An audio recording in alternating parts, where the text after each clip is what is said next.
Oh là là. Putain, je sais plus où j'en suis. Ah voilà. J'ai encore oublié un rendez-vous.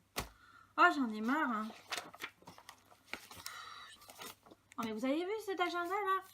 Il est rempli. Il est énorme et déjà trop rempli. Qu'est-ce que je peux trouver comme méthode qui pourrait me... Je sais pas, m'aider à m'organiser et puis me libérer l'esprit, surtout parce que là, j'ai la tête pleine. Tiens, Odile, lis ce livre. Ah non, mais encore un?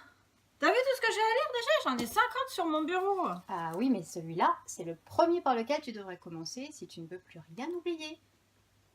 Bon, je veux bien essayer. Bonjour tout le monde et bienvenue sur la chaîne YouTube de la médiathèque des Avenières. Vous l'aurez compris, aujourd'hui, je vous parle de ce livre Petit guide pour Belette, écrit par Julie de Zunzun. Zunzun est son nom de blogueuse et sur Facebook, vous pourrez aussi la retrouver avec ce nom. Sinon, elle s'appelle Julie Goudot. Et donc, elle a écrit une méthode en fait pour créer un bullet journal. Avant de le lire, je ne savais pas ce que c'était qu'un bullet journal.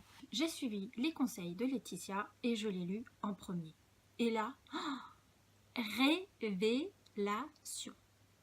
Quand j'ai commencé, je me suis dit bullet journal, truc journal intime, à suivre.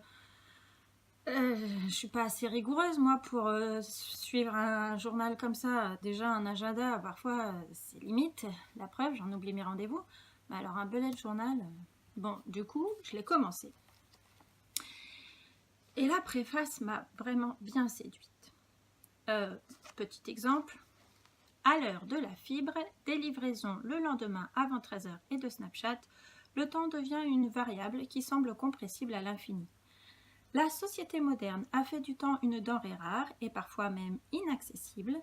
Tout le monde le convoite, mais personne ne semble réussir à vraiment l'obtenir. On s'entend si souvent répéter « je n'ai pas le temps » et on se prend à rêver parfois de journées qui fait 48 heures.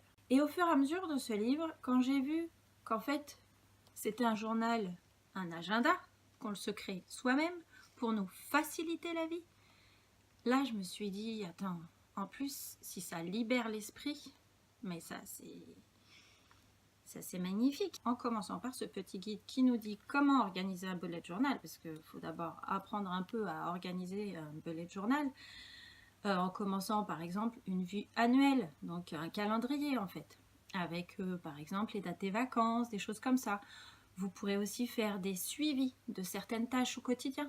C'est très intéressant comme façon de procéder, comme méthode à suivre. Allez, je me suis dit que j'allais me lancer. Du coup, je me suis acheté un petit carnet. Je ne l'ai pas encore commencé, mais si vous voulez, vous venez à la médiathèque et on en parle après votre lecture.